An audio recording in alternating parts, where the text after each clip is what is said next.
In this video, I'm going to show you how to blur the background of a video in CapCut. First, open CapCut and drag your video onto the timeline. Now select the video clip. Right-click on it and choose Copy. Then right-click on an empty space in the timeline and click Paste. You will now have two copies of the same video. Move the copied video to the top layer in the timeline. Make sure both videos are aligned at the beginning. Now select the top video layer. On the top right side, click on Video. Next, click on Remove BG. Then select Auto Removal. Keep in mind that Auto Removal is a CapCut Pro feature.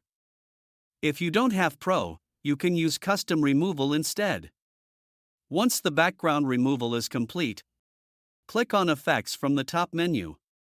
Use the search bar and type Blur.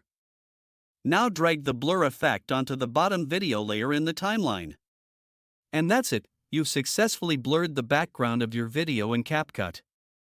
Your subject will stay clear while the background becomes blurred for a more professional look. If you found this video helpful, don't forget to like and subscribe.